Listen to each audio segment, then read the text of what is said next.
Hello everybody. How's everybody doing this evening? So, apologies for the low energy if I show it off, if I display a little bit of low energy tonight. Apologies, I'm just feeling a little under the weather. I'm feeling a little fatigued. I guess we can talk about it because it's like, I'm not fatigued for like a mystery reason, or I'm not physically sick or anything like that, but you know, I just didn't get a whole lot of sleep last night for various reasons, and that has affected me over the course of today, and I'm very, very low energy. So I want to pay my debt to the Sleep Society and, you know, get a little bit of rest a little early tonight. So because of that, I will probably have a shorter stream than usual. So apologies in advance for that. But we are playing tonight. We are continuing with our Life and Suffering of Sir Brante playthrough. Right, and in the last episode we had quite a lot of drama going on in the life of Judge Toru Brante. And so what was happening was that our best friend Thomas Aguero was essentially like, we have an antagonistic character, and his name is Darius Otten, and he holds a station of high importance in this region, and he has been using his position to basically push our friend, our best friend Thomas Aguero, into uncomfortable situations where he may even die. And so we have been tasked to present a case against Darius Otten, but because of Otten's power base and influence and wealth and status in this unjust and brutal society, then it may actually lead to very unsavory consequences. But, you know, regardless of those consequences, we will be sure to face them together. Alright, so let's just get right into it. Oh, right. Haha. What I did at the end of the last episode was actually set up a rendezvous with Octavia Milanitis. And so if you don't know who that is, she is a very important character in this universe, the daughter of the Archduke and our lover. So I remember yesterday people in chat were going off because I was saying, I was debating them. I was basically saying, no, you are not going to catch the scene tonight. You have to wait until tomorrow. And now tomorrow, now the day has come for that. So let's see. A rendezvous with Octavia. There we go. It's even in the name of the chapter. Even in the name of the chapter. Alright, let's get right into it. Let's get right into it. Oh man, all the sound effects are very loud. Octavia and you do not see each other very often. Sometimes, as the days wear on, you forget about your unusual liaison, but then the Archduke's daughter bursts into your life and you abandon yourselves to passion until she disappears again. Today, Octavia is waiting for you at her summer home in the city. It is a cozy little villa, well concealed from prying eyes by a high fence. Beyond the fence is a glorious garden. You've never seen one so beautiful in all of Magra. Octavia meets you on the veranda. She's wearing a light white frock that leaves her shoulders exposed. Her black hair cascades down her back. You bow to Lady Melanitis. She grins and draws you toward her so that you sit down by her side. The sun is melting beyond the horizon. Octavia commands her servants to leave you alone. Tonight, she is strangely pensive, barely touching her food and drink. You cautiously inquire if anything is amiss. Listen to me, Toru. I am at a crossroads. My father, the Archduke, is planning to send me out of Magra for a while. Apparently, in his opinion, my escapades are bound to cause trouble for our family. Octavia stands up, towering above you. I have some errant thoughts about that, but let's not vocalize them tonight, guys. Let's not vocalize them tonight. Her eyes burn with a menacing flame. I am a daughter of the great family of Melanitis, an Archnean born at the peak of the world. All shall tremble before me. Isn't that so, Toru Brante? But before you can reply, Octavia abruptly lowers her head, downhearted. I am not free. Just like you, my dear human Brante, I have a duty to my family, to my blood tide, to the Empire. My whole life, all I've ever done is fulfill obligations created by others. I have no aspirations. Everything is preordained. What the world is like, how I ought to live, what my father doesn't decide for me, those two up on the peak of the shining pillar already have. I'm looking for a way out of this cage. I'm looking for a way out of this cage. It must exist. I study history, but all I find are tidbits of lost knowledge. But I believe I'm not the first to try to escape the chains of this world. What am I to do, Toru? You yearn to break free of the fetters of fate, just as I do. You have escaped the commoner's lot and joined the higher estate, but your new lot is just as much of a prison, isn't it? Could it really be that none of us will ever be free? Oh, cool. Welcome to the stream. Oh, you've redeemed a turtle fact. Hold on a second. Okay, hold on. The funny thing is, I actually do have a collection of turtle facts. But how are you going? How are you going today? Girl, how are you today?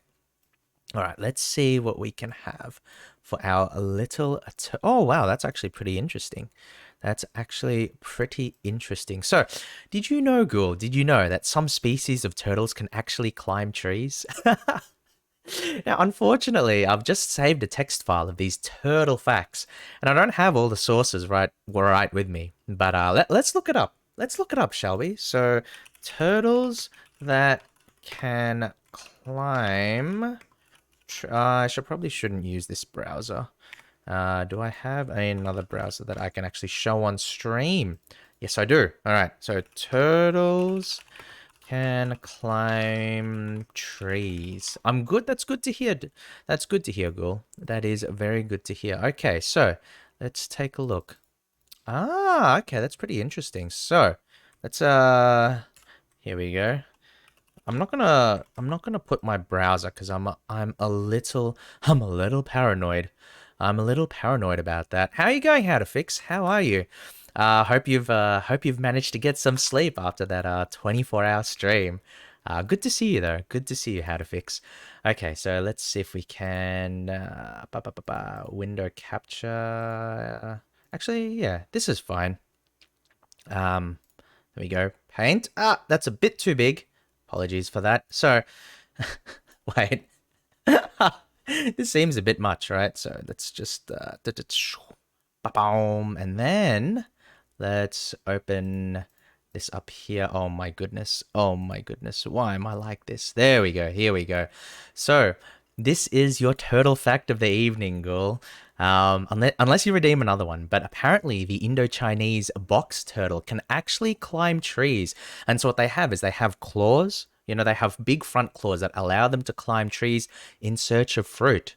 It's a unique feature, and they can easily right themselves if they fall onto their backs. And that's actually pretty rare. That's actually pretty rare because a lot of turtles, when faced with that kind of situation, they kind of struggle. They kind of struggle. But okay, there we go. That's our little turtle fact. Thank you for the redeem, girl. Thank you for the redeem, and I hope you're doing well this evening. Let's get back into the game, shall we? So, could it really be that none of us will ever be free? And she's referring to the chains of fate that bind us all. Because we have to remember that this society is very strict, very oppressive, and very reliant on old traditions and understanding your place in the world, which is predetermined for you. Octavia looks into your eyes dolefully. You have never seen her so helpless before. Okay, and so we have a set of options that we can take, and how to comfort her or how to talk to her, and they are unlocked based on our previous choices over the course of the game. So we have 4 options here, but unfortunately one of these ones are locked. So we can't ask her for assistance. This is kind of a scummy pathway too. You steer the conversation in a specific direction and entreat Octavia to put in a good word for you. So basically, this option is, hey, I know you're having an existential crisis right now, Octavia, but I need a little bit of help at work. Can you put in a good word for me? We're not going to do that. We're not going to do that, guys, because that is, well, not only do we not have the option to do that's actually kind of scummy. So we're not going to do that. So we have 3 options here, and we'll go over the different options before we select one. And the one that I will select will be based on what I think is the closest to the character of Toru Brante that we have created so far. So, share your revelation. You relate to Octavia the grandeur of the twin gods' design as it was revealed to you in your revelation. And so what happens here is that, you tell her the design of the twin gods, right? And so we can only do that if we have so-called insight, or if we have already died in this game. Because in this game, in this universe, you can live several times over. Whenever you die, you go to, you catch a glimpse of the afterlife, and then you come back, So you have, I think it is 4 lives. You have 4 total lives, and so once those lives extinguish, then you experience your true death, and then you can't come back. But if you die up to 3 times, you can come back, and each time as you're coming back, you catch a glimpse of the hereafter, and that's basically what the afterlife is called in this game. So we can share our religious revelation, because we have died before. We've actually died twice. Toru Brante has been a little bit reckless in the past, so that's an option for us to do. But let's take a look at some of the others. So here we can inquire about this arcane knowledge. So you ask Octavia about the lost knowledge she has been seeking. And so she mentioned earlier that she has been, reading through history, studying these things. And so basically this option is Toru just asking her, what kind of things have you been investigating? What books have you been going through? What have you learned? What arcane knowledge do you have to share with us? And so this is not necessarily anything that can help her specifically, but it's more of helping, Toru, because you can see here, it will level up our theology stats and give us some extra willpower, as well as increasing our relations with Octavia Milanitis. And so,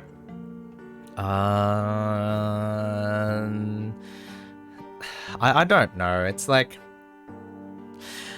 maybe I should say this, maybe I shouldn't say this, but okay. So, turtles, just to preface this, guys, turtles live fairly long lives, right? So as a turtle, I've been around for, a reasonable amount of time, more than maybe I would say most people in the VTuber community, for example. And one of the things that, is that seems like it's an obvious truth, but sometimes it's difficult to get to that destination. And so what you find, and what I'm referring to, is that certain people, like, everybody vents, right? Everybody has outlets for their venting. And so in a lot of cases, like, when you see someone, when they're talking about their problems, you want to help them because they're your friends, you know, you care for them, you want the best for them, so you want to help them, right?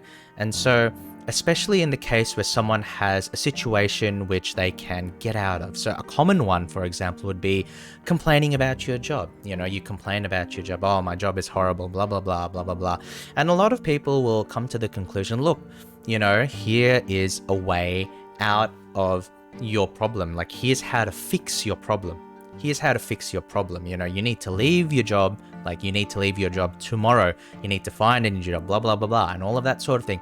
And so a lot of people come at it from that perspective. But oftentimes, the person who has been ruminating, the person who is venting about these issues, they already know that.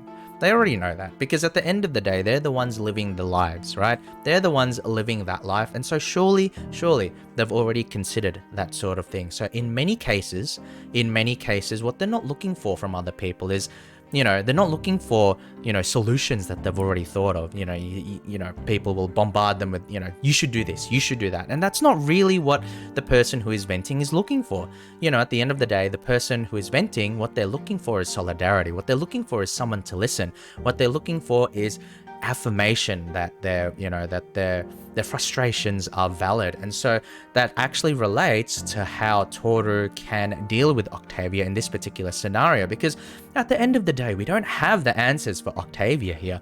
You know, we can't tell her how to live her life, but what we can do is allow her to talk about her passions, to talk about her research, and to make her feel like her frustrations are valid, that we are interested, you know, and that we care, and that sort of thing. And so it's less about finding an immediate practical solution and more just about, you know, allowing the person with the problems to vent. And so I feel like, for me personally, I've seen a lot of situations where people do vent, and then what they receive from others is not necessarily empathy, is not necessarily, a shoulder to listen on, a shoulder to lean on, but, you know, they get solutions, right? But then the person who's doing the venting already has those solutions in mind. It's just that they want to vent. And I think that there are a few people out there that don't necessarily understand that distinction, and it takes a little bit of experience, you know, dealing with people like that to understand what, you know, they're looking for in a conversation. And, you know, that just goes back to me being an old turtle. So we will do this because we do care about Octavia at this point. We do care about Octavia. I mean, you encourage Octavia to remember the joys of this earthly life. So we also have the option to debase ourselves, you know? We also have the option to be degenerate, to be hedonistic, to let loose the shackles, you know, and just lose yourself in pleasure. But we're not going to do that. We are not going to do that. Welcome, JP. Welcome to the stream. How are you doing today? So, wait, explain, please. Debased, more like da-based. I don't know how to fix. Based on what? Based on what? Once I get headphones? No. I'll explain. I'll explain a little bit. But essentially, JP, based on. Oh no!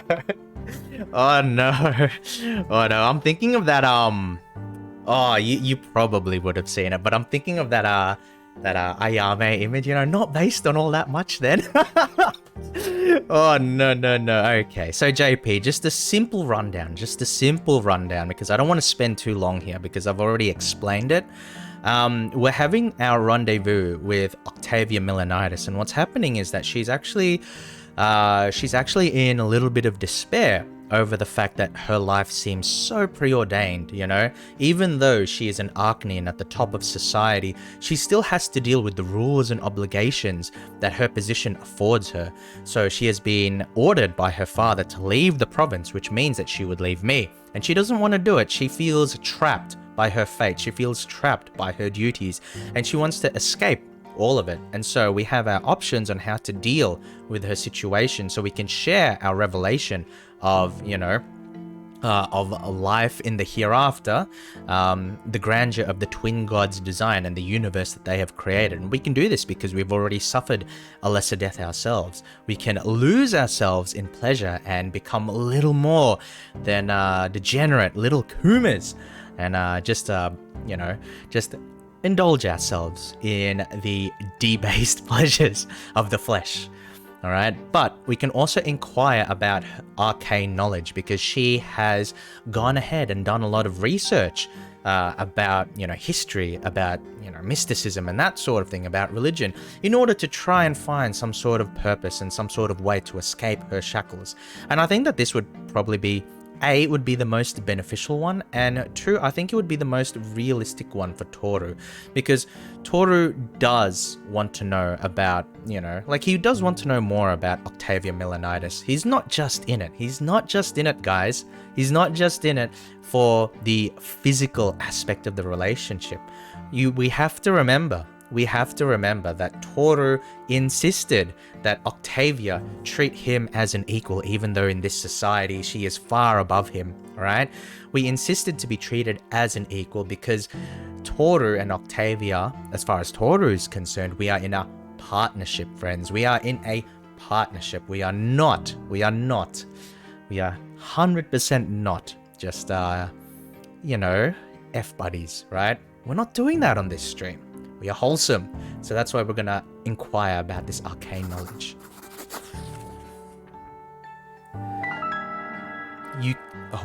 What's with the hooded robe? What's with the hooded robe? You carefully inquire about the lost knowledge Octavia was speaking of. What is she trying to find in these ancient manuscripts? Octavia responds with a playful smile. She takes your hand and leads you into her chambers. There, under the flickering candlelight, she covers you with a semi-transparent, gold-colored veil. Then she puts a mysterious mask of the same color over your face. Wait. I thought this was supposed to be like the wholesome response, that we were going to have a conversation. If I'd have known that we would be going to the bedroom and that she would try some unorthodox, freaky stuff on Toru, we may have just gone straight to the banging. I thought we were... lady, I thought we were going to talk. Oh, no. Oh, no. Wait. No, oh, no. What's going on? No. No. Don't speak. You'll understand. Let me in. Wait. I don't want to let anybody in there. Octavia, no. Okay. Octavia entwines her fingers with yours and starts singing. You have never heard this language before. The song is a slow, inhuman drawl. At first, nothing happens. You listen to Octavia's song, watching the glimmer of the candlelight on her face and the walls of her chamber. Everything is gently shifting. And when she cometh near, fear not, but hasten not towards her. Octavia's lips are not even moving. The words seem to take shape inside your head by themselves. The skin of your limbs has taken on a different hue. Now it is blue, like that of the Archneans.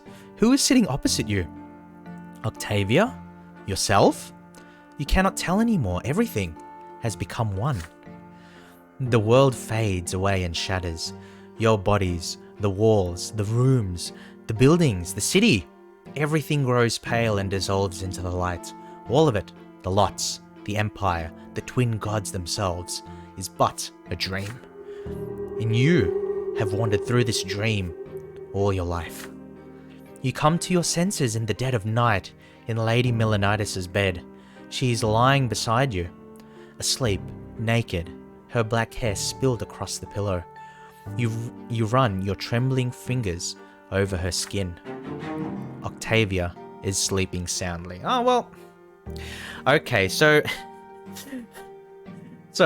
instead of something that I thought would be wholesome, like a discussion, a discussion over the night fire, right? A discussion over the night fire. We had something that was very weird and mystical, I guess. I guess it was mystical. So, you know, reminds me of weird Asari stuff in Mass Effect.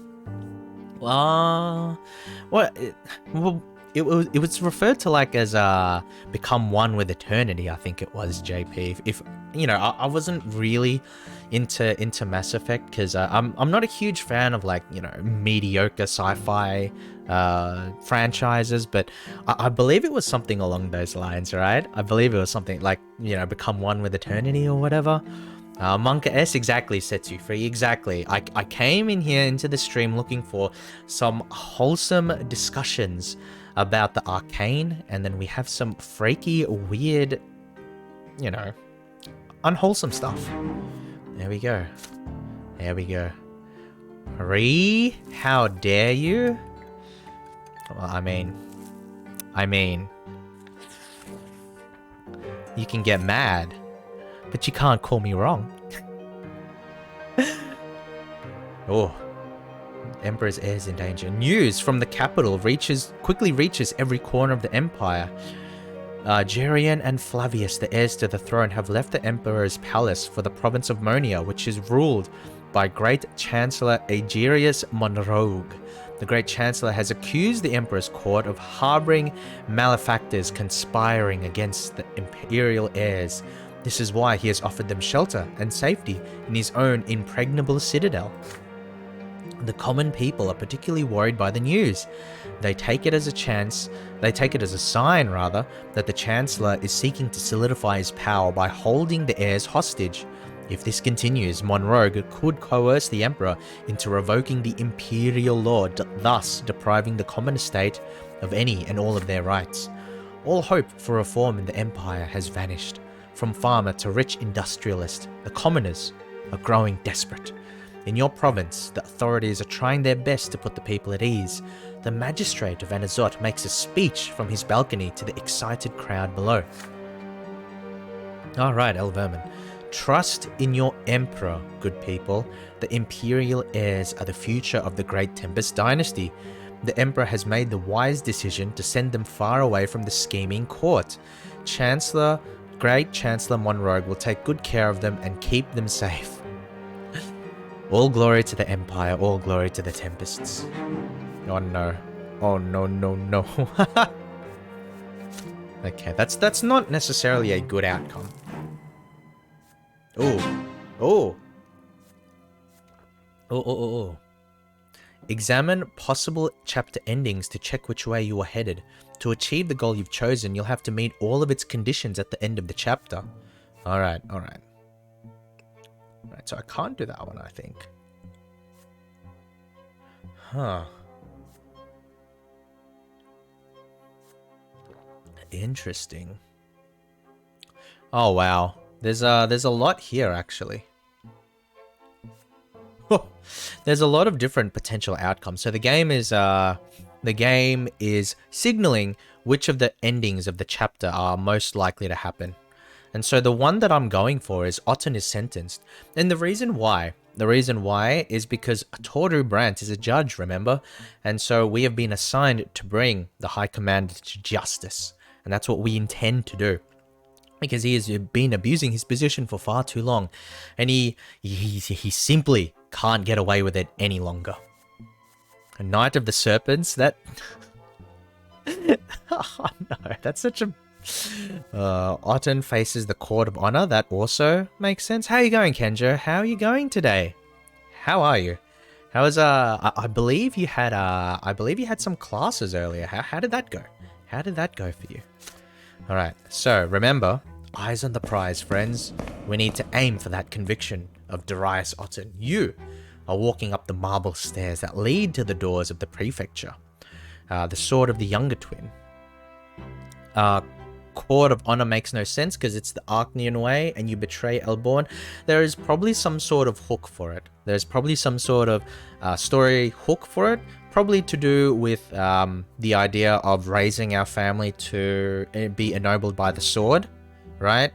Because what will happen is that he will try and convince us to allow the Court of Honor to dictate his fate, and the Court of Honor will just let him go because he's an Archnean.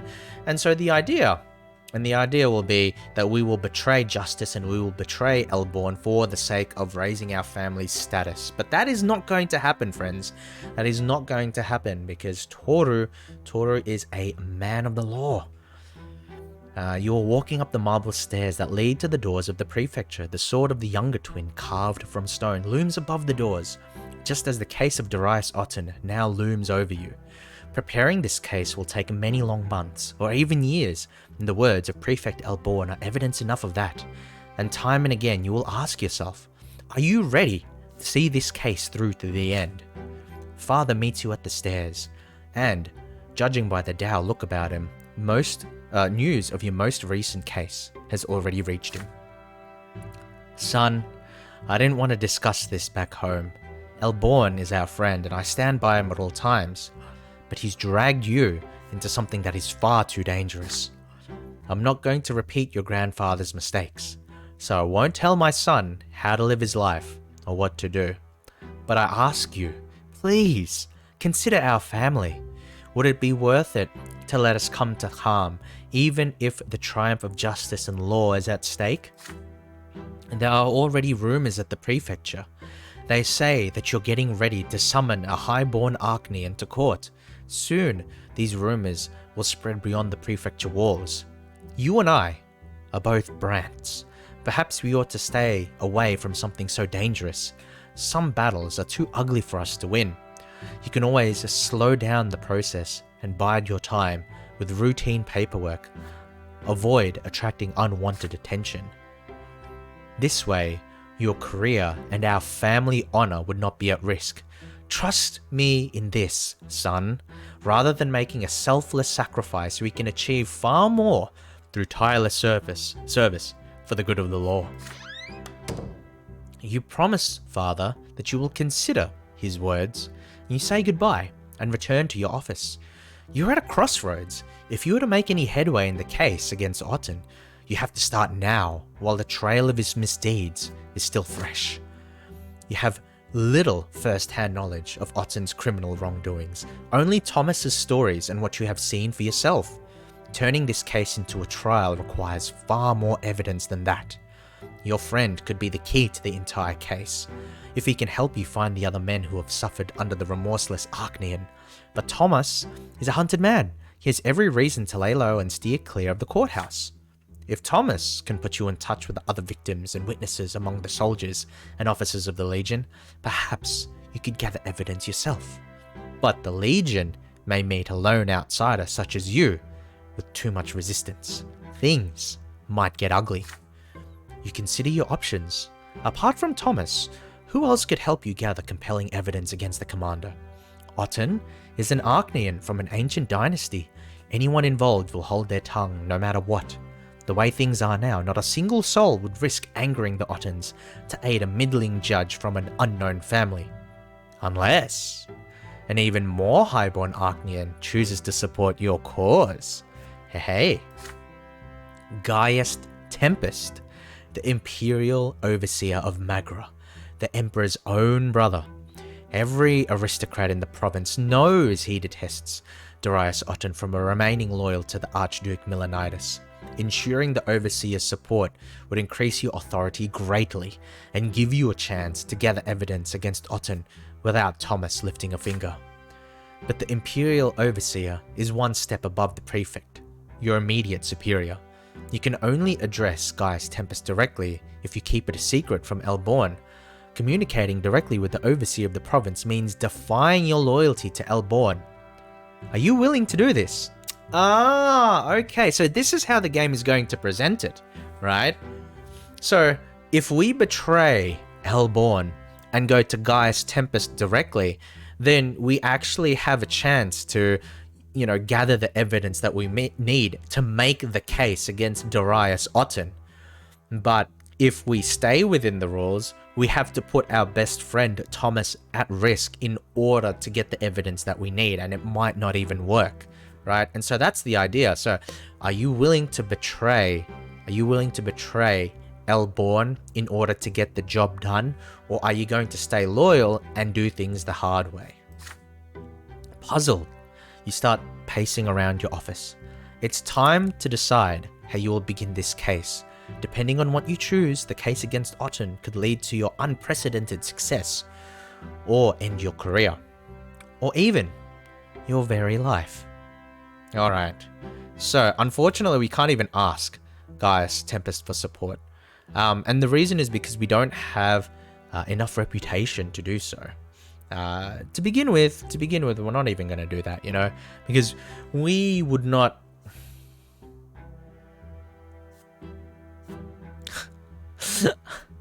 Search for evidence on your own. Yeah, that's not...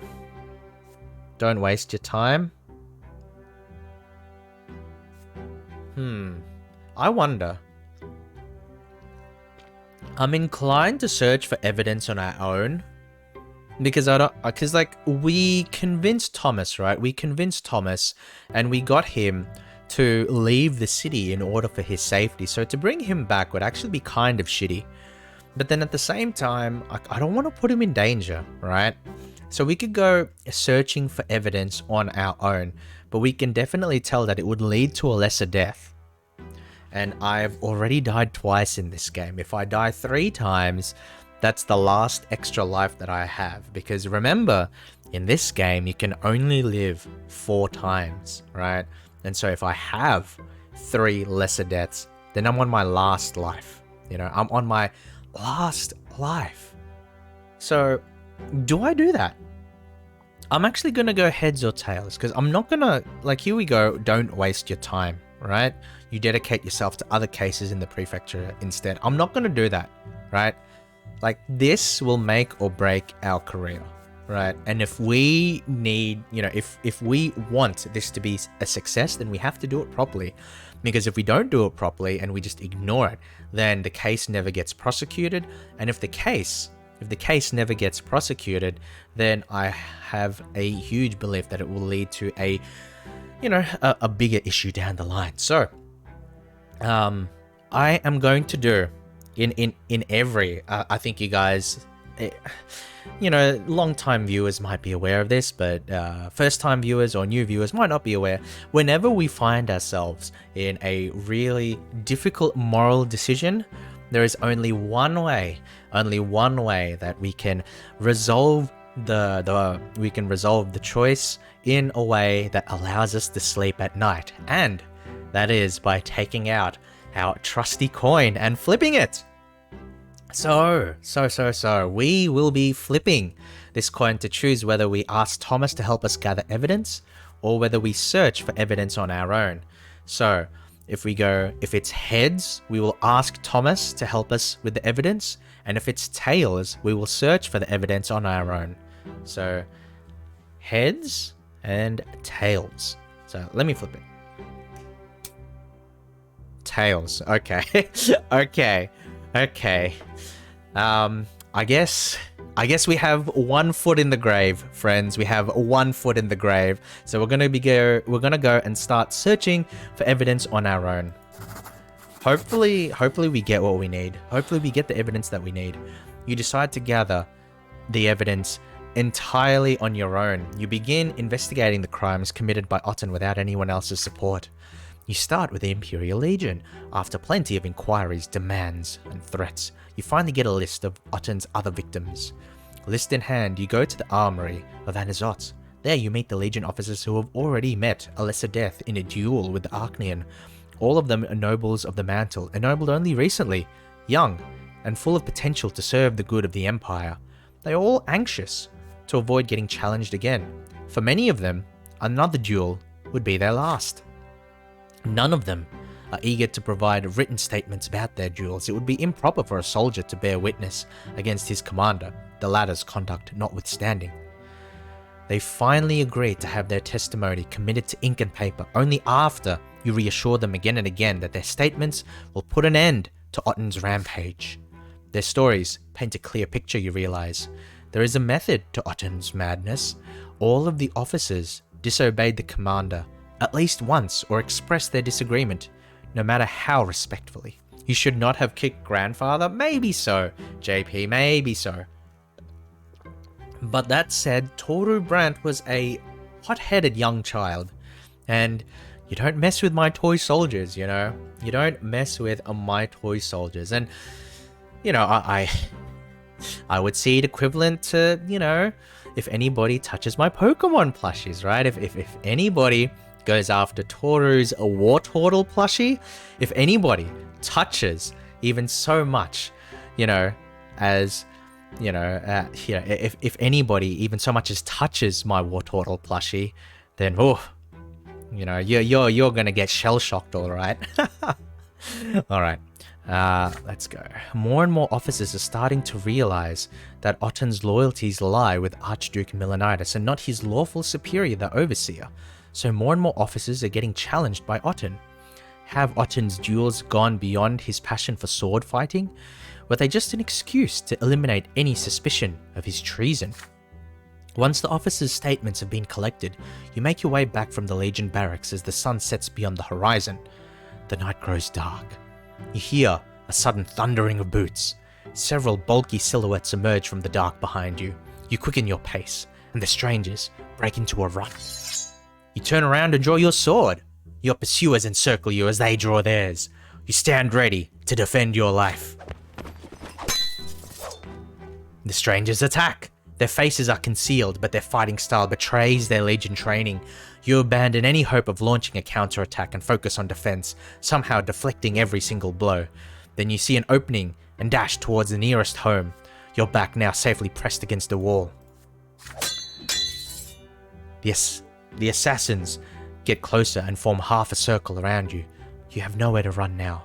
You meet them with a flurry of desperate slashes, doing everything you can to keep them away, but your strength is already ebbing with every deflected blow. Then, finally, you're felled by a blade in the stomach. The assailants form a tight circle around you, blocking out the darkening sky. Then you hear a gruff, unfamiliar voice. "We've got a message for you, sir. Mind your own damn business." The soldier steps on your chest and stabs you in the throat with his sword. You choke on your own blood. You shudder and die. Death comes quickly, almost painlessly.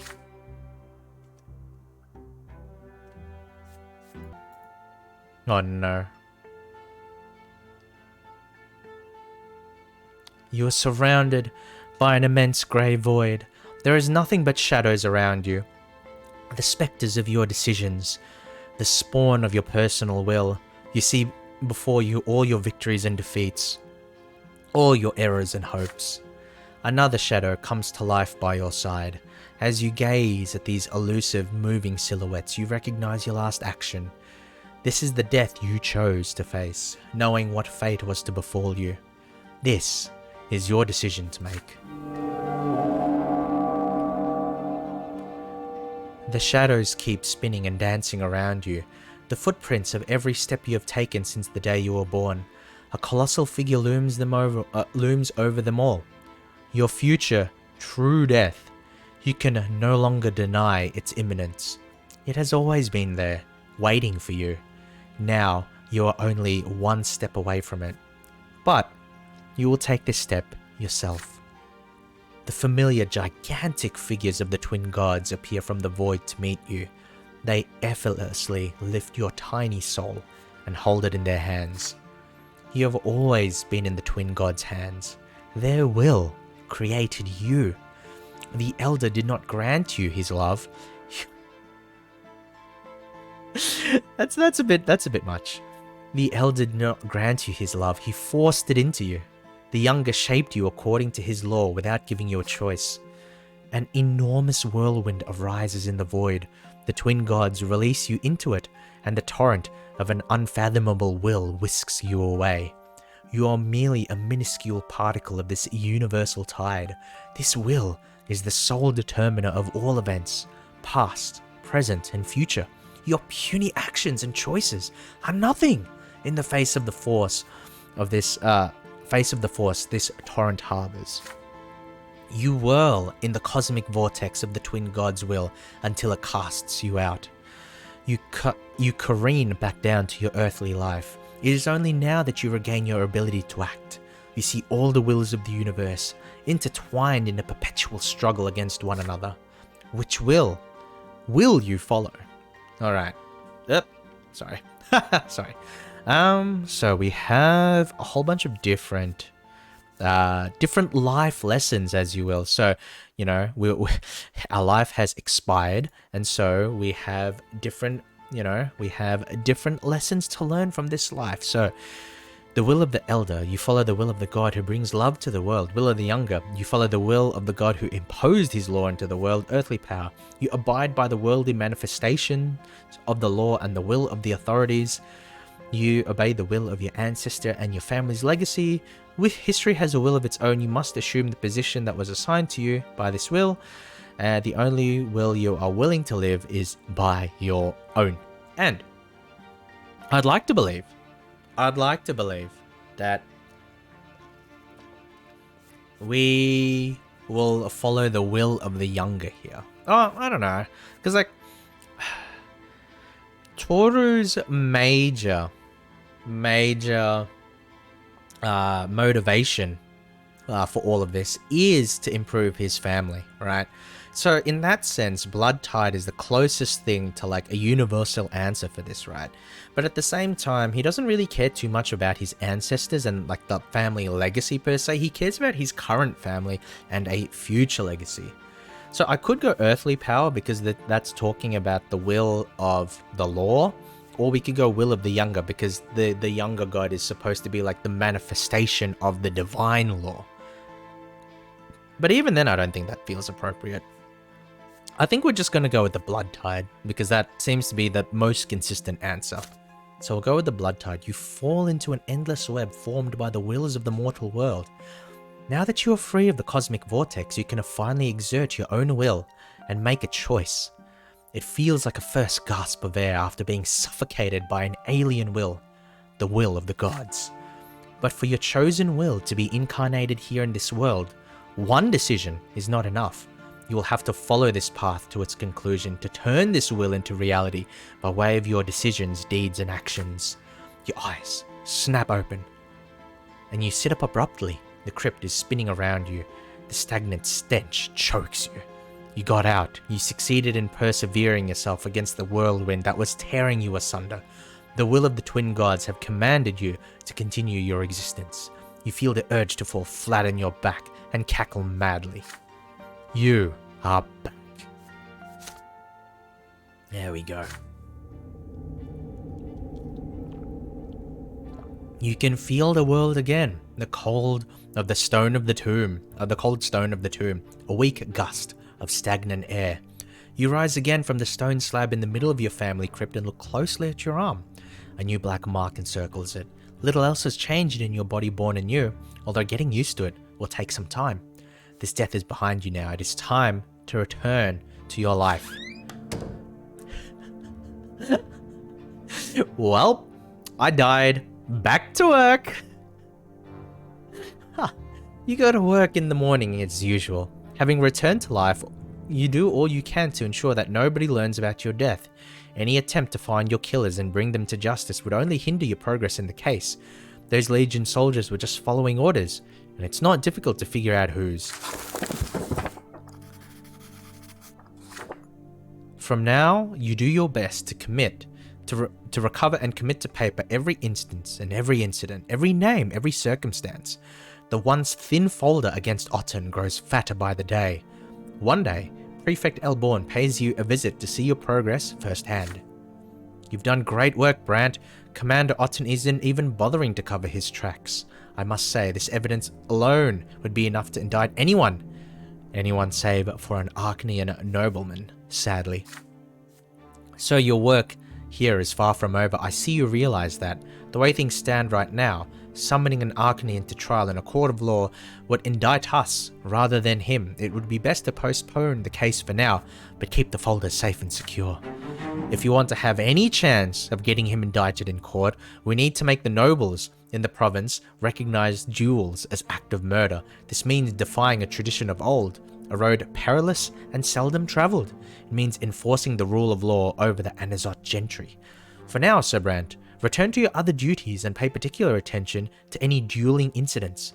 We will take our next step against Sir Otten when the time is right. You now have evidence that you need to bring Darius Otten to trial.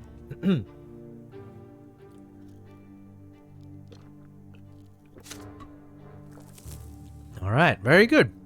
Well, not that good because we died as a result, but I mean, you know, could be worse. This event is a consequence of your previous actions. So we have a relatively good relationship with our brother Stefan, so this event is going to happen as a result. You have hardly found any time for family matters this year. The events taking place in the city keep you busy at all hours. Tonight, you come home extremely late, but the fireplace in the sitting room is lit. By the fire, you see Stefan with a glass of wine. Your elder brother has been waiting for you. You take a seat in the chair by Stefan's side. Your brother keeps turning his glass with his long fingers. Toru, we need to have a talk about Gloria. She flatly refuses to behave as she ought to. Her antics are ruining our family's reputation. If the situation persists, nobility of the sword will be out of the question. Brother, I do not wish her ill, but we have no right to stand idly by. Regrettably, Gloria will never be truly a part of the Brand family. Her origins are too tarnished, so it is our duty to find her a new family. It is high time Gloria got married. Oh no, really? But we can't give our sister to a commoner, can we? And how could any noble wed her, knowing her origins? It's a stumbling block for a long time, but I finally found a suitable match for her. His name is Jose El Pelletier. He is a young nobleman of the sword, recently graduated from the college, and now he has a position at the city hall. Do you recall a reception several years ago where he couldn't take his eyes off Gloria? Pelletier has been obsessed with her ever since. Not even her lowly origins can deter him. Admittedly, Gloria does not reciprocate his affection just yet. Can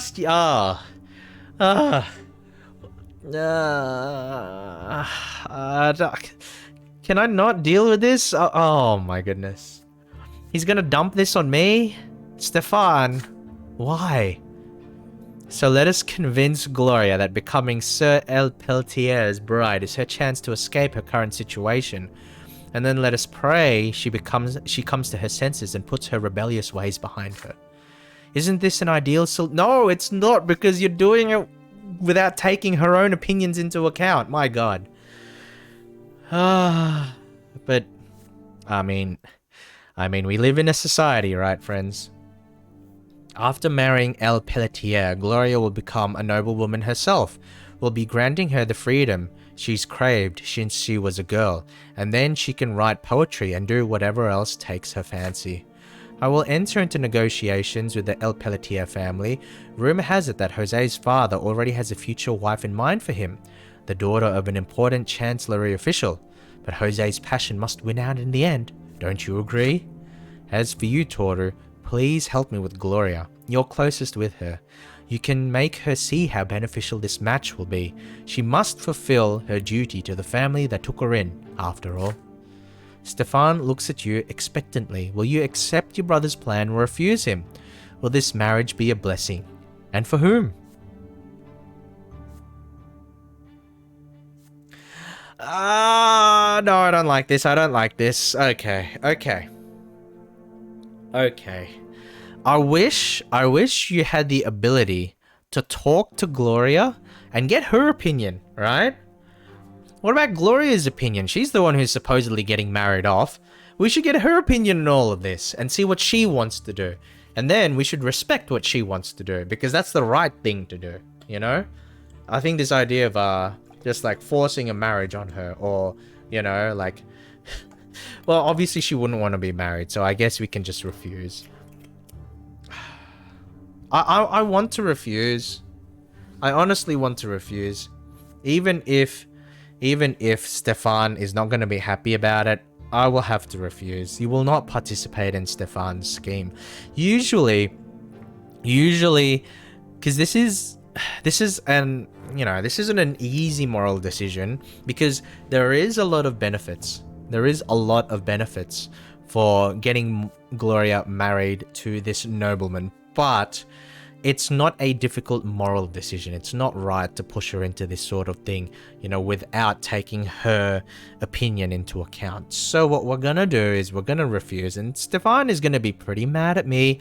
He's gonna be pretty mad at me, but at this point it doesn't matter. At this point it doesn't matter. I'm not going to participate in this farce. The sighs.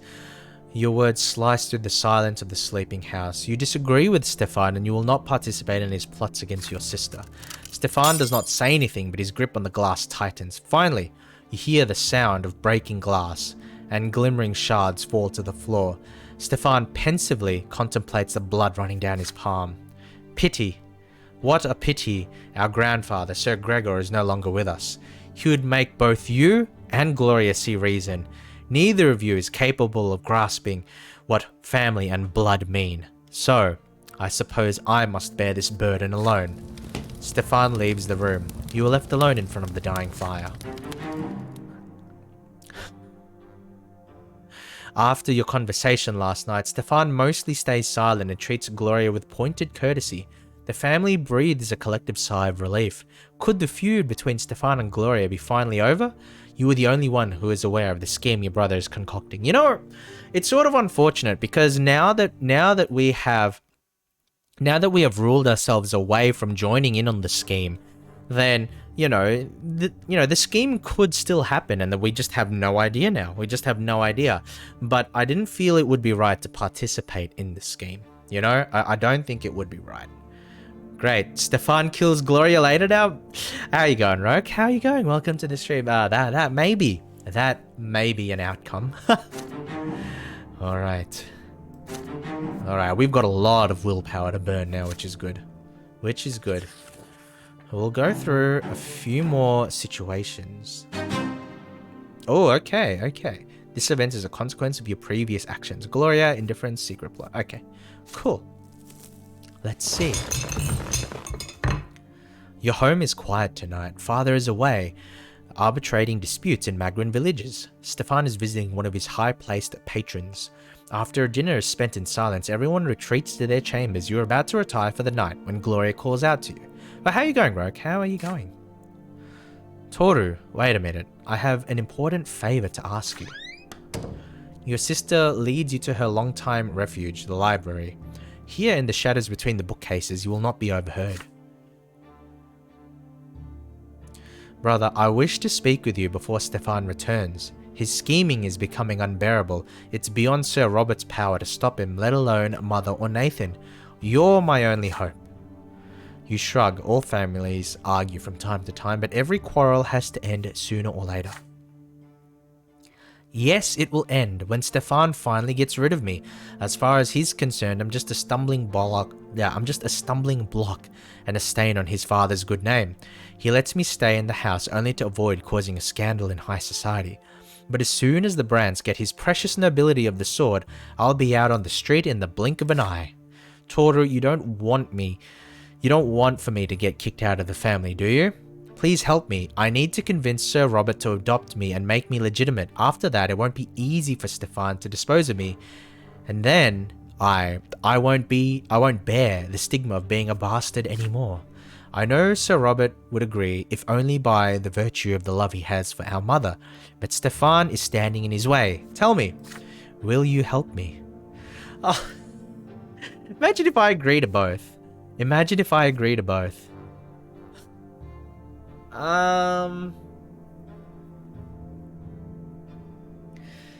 Okay, so my thinking on this particular scenario is that I'm more likely to agree with Gloria's plot than with Stefan's plot, but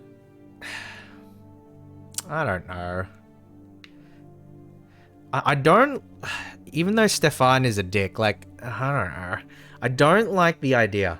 I don't like the idea of going behind the back of like the family, right? And like playing them against one another.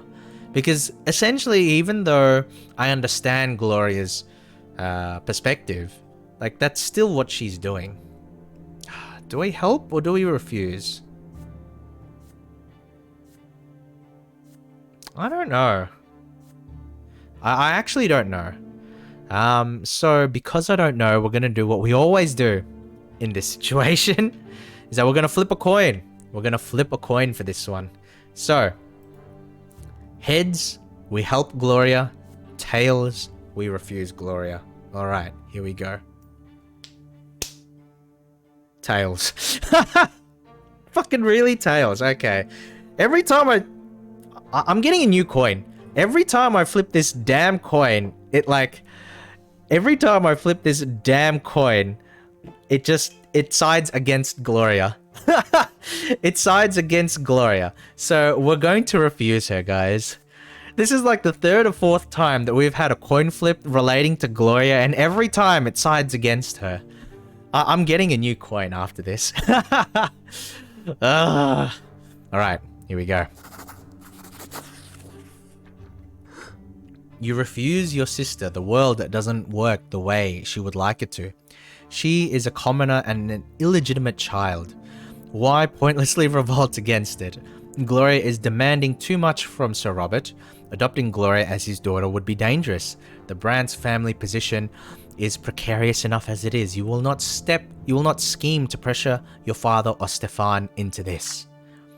Every word you utter makes Gloria flinch as though she was struck by a lash. Her empty eyes wander around the room, avoiding yours.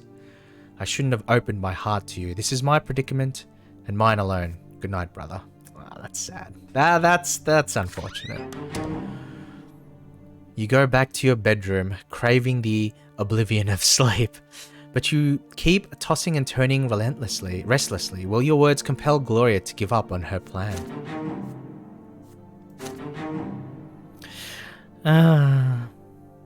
Okay. We have to, rigged coin exactly sets you free exactly. But I guess we have to live with the decisions that we make in this game. The sun is setting. Is Torter Brand still such a sucker for females? No, Roke. I am a sucker for the 50-50 nature of the coin. That's what Torter is a sucker for. Torter is a sucker for the coin flip. The sun is setting on a cold, windy day as you return from the prefecture. To your surprise, a messenger awaits you at the door with an urgent letter from Sir Elborn. You open the letter. And now Gloria will do something outrageously damning to the family. I can easily see that happening. I can easily see that happening. And I can easily see that happening. Brant, there is an urgent case that I must entrust to you. We have just received a report of a secret society formed by young nobles. The Archduke's family may be involved. This concerns me. I suspect a possible plot to depose Overseer Tempest. Normally, the secret chancellery handles all such cases, but I'd rather investigate the rumors of the plot before there is any action. Preventing unnecessary bloodshed and disgrace would be prudent. You are to investigate this matter as soon as possible. The gendarmes track down a suspicious nobleman by the name of Alexis L. Lance. Based on his confession, a meeting of this society will be held tonight. Unfortunately, this is all we were able to learn from him. The L. Lance family is of too high standing for a more thorough questioning. Fortunately, all members of the secret society wear masks when attending meetings. We have acquired L. Lance's personal mask and will ensure that he is late to the meeting. You should be able to impersonate him quite easily. You are to attend the meeting tonight and learn as much as possible about this secret society. This will allow us to foil a dangerous plot or save many young people from the secret chancellery. The letter includes a delicate gilded mask of intricate workmanship. Fortunately, it fits your face perfectly. It seems your plans for tonight have changed. Following the prefect's instructions, you come at the appointed hour to an inconspicuous mansion on the edge of Anazot, with a spacious yard and a tall fence around it. The gatekeepers bow and open the gate. As soon as they see you, it seems the mask is enough to convince them that you belong inside. Inside the yard, you see noble carriages, many more than you had expected. You were ushered into a dressing room of sorts. A change of clothes already awaits you inside. It is a curious garb, a square of flowing, sparkling cloth with clasps and cords to keep it from unwrapping. You have never seen anything like it.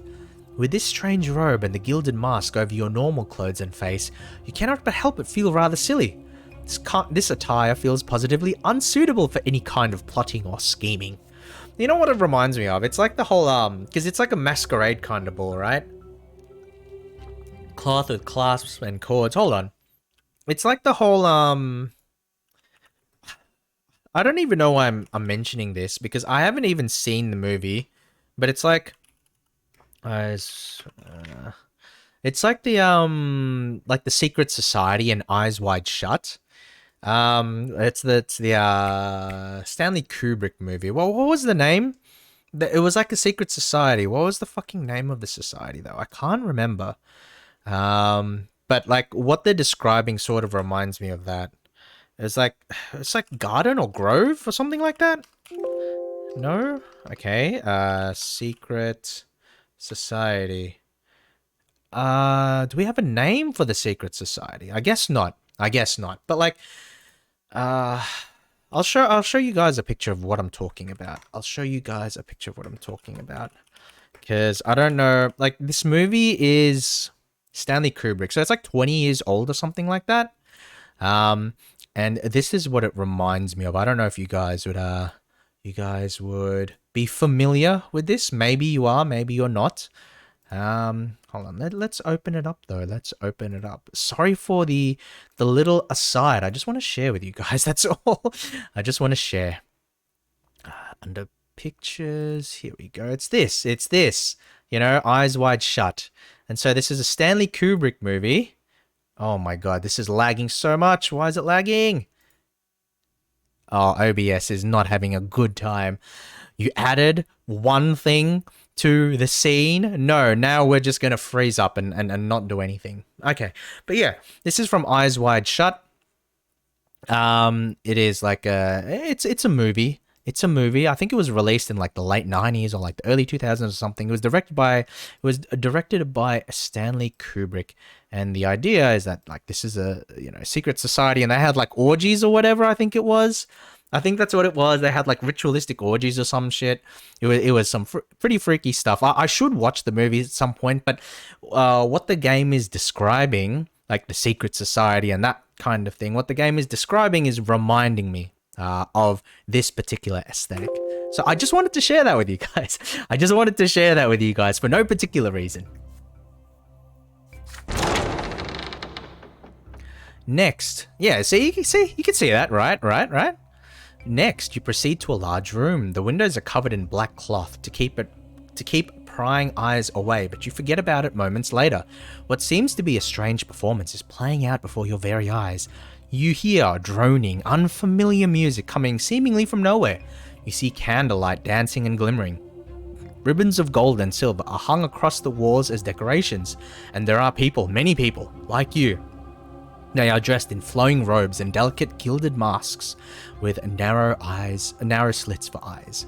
I was about to say that, so you were thinking of it too, Kenjo? That's good. At least I'm not by myself when it comes to thinking about these sorts of things. So thank you. At least I'm not the only one. I'm not going crazy. Thank you. The people are talking. They stand unexpectedly close to one another, their hands on each other's shoulders. You approach one of the groups hoping to overhear the conversation, but you almost recoil when several arms reach out at once, attempting to grasp you tenderly by the shoulder. Steeling yourself, you put a hand on another person's forearm. The masked people seem friendly and genial. No one appears surprised about your insecurity. I meant about the... Really? I was talking, Kenjo, about like the robes and the masquerade elements and the secret society. I was talking about how they were looking. I wasn't talking about the orgy. I brought that up later because that's what they did there. But that's not really like where I'm going with this, you know? Yeah. Oh man. I actually wouldn't be surprised if the game goes in that direction, to be honest. And their conversations are also quite out of the ordinary. You hear unfamiliar names, names that could belong to legendary heroes of old, or to the people here who have taken them as secret identities. Oops. You hear mentions of books that you do not know and emotions they felt while reading them. The conversations feel like a strange dream. You hear several voices singing in a far-off corner of the room. There are no lyrics to the song. Each voice maintains its own note. Together, these voices form a tenderly soft and aching melody. It feels enrapturing.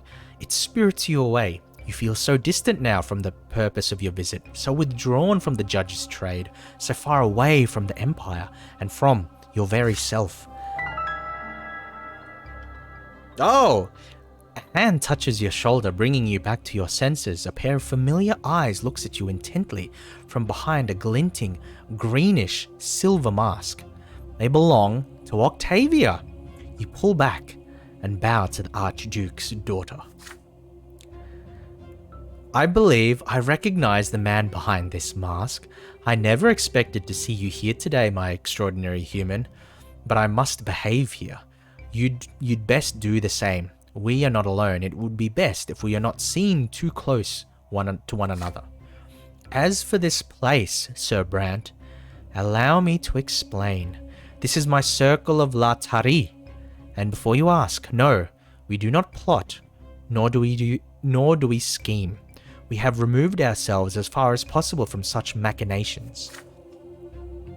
This place is a little world of our own, a brief respite from tradition and noble customs and other such fuss. Our gathering is but a pretense, a game of make-believe.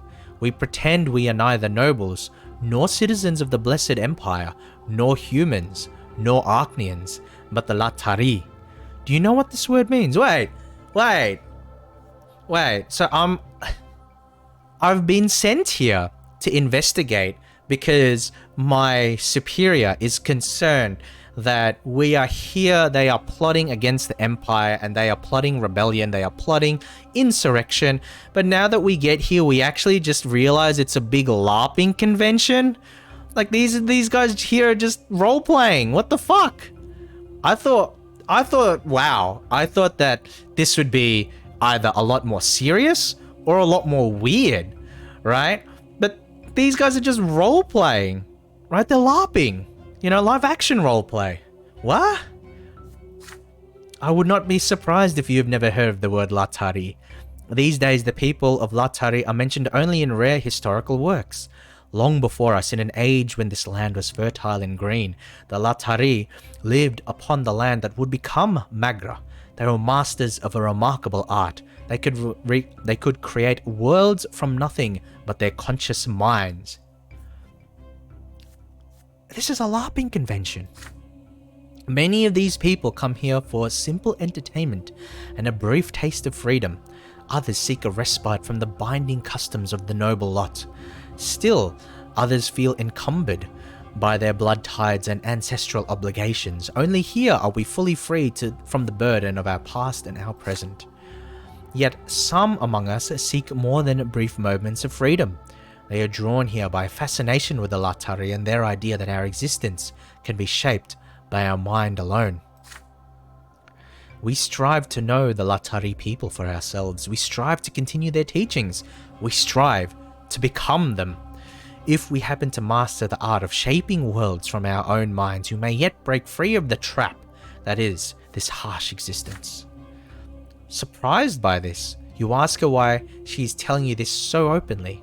She knows that the rituals of extinct races are held in the same regard as magic, and punishable as such.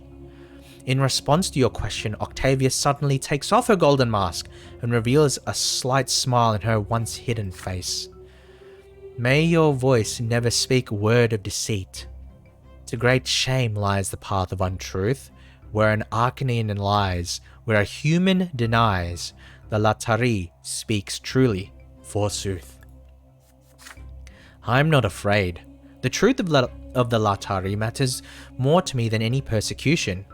You came here in secret and wearing a mask, which means the prefecture has taken an interest in my little gatherings, but I am confident you will describe this as an innocent club of young nobles and keep our fragile world from prying ears and eyes. Would you do this for me, Toru Brand? I kind of would.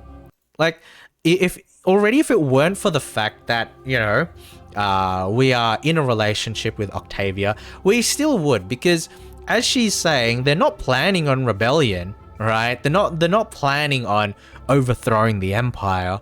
You know, they're just role playing, right? They're just having a good time, right? They're just playing a little bit of D&D, you know? These words spoken by Octavia sound more like an assertion than a question, but you are in no hurry to respond. Your thoughts are tangled, lost among the echoing voices, fluid motions, and transcendent music. Alright, let's get to the ERP. Wait, no, you're the one that's horny, Kenjo. No, we're not gonna do that in this stream. No way. Your cover is blown anyway. Exactly. So if action was taken against them, they would already know who to go after. This gathering is in violation of the law. This you cannot deny. All rituals of extinct races were banned at the foundation of the Empire. You may summon the gendarmes here at any moment. You need only to give a sign to the driver, and when they get here, the circle of Latari will be gone in an instant. You will prove to the city that not even the most noble of its denizens are above the law. But Octavia will never forgive you. You could, on the other hand, keep the circle of the Latari a secret from Elborn and report this meeting as a harmless gathering of young nobles looking for an opportunity to socialize. But if the secret chancellery ever takes interest in these meetings, you will be powerless. Someone has already reported Octavia's circle to the prefecture.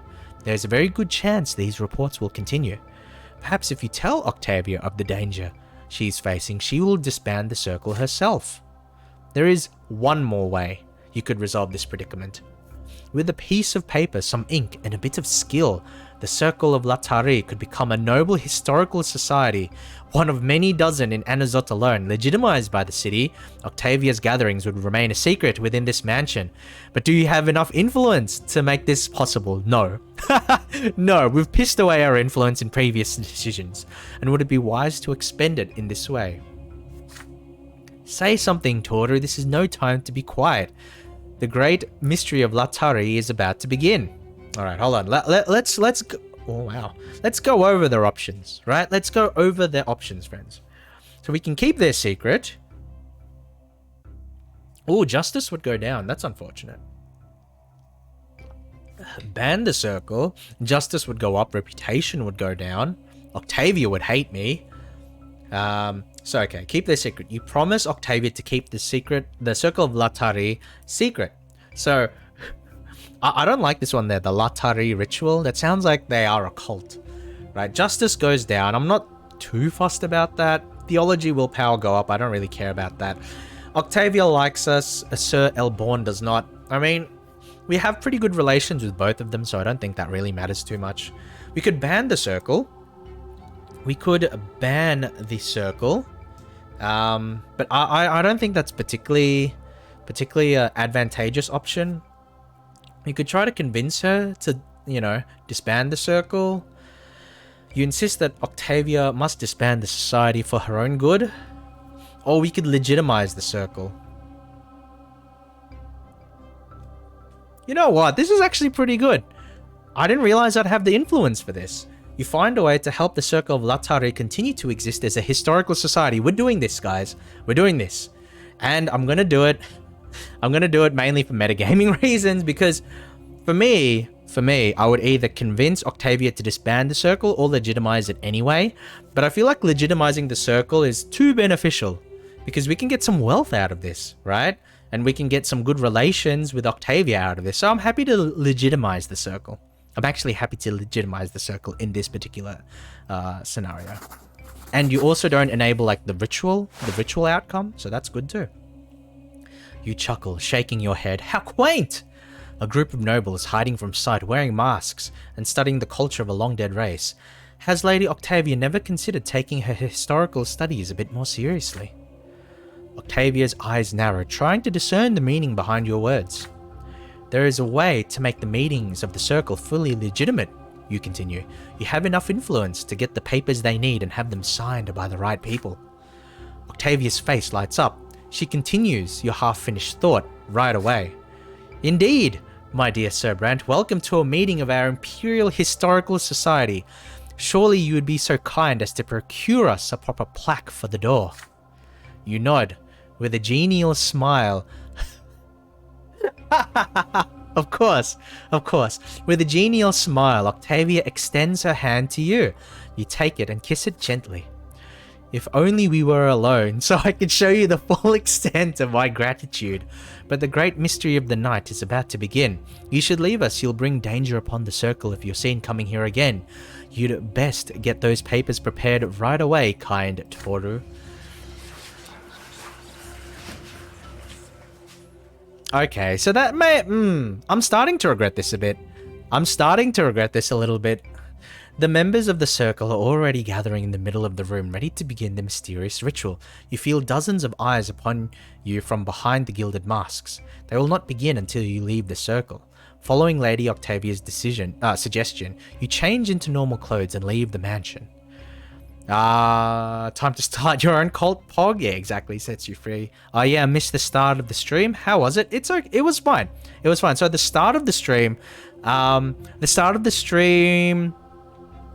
Oh, right. So Lady Octavia was talking to us about like the weight of the responsibilities in her life, and we're seeing in this event like the consequence of that.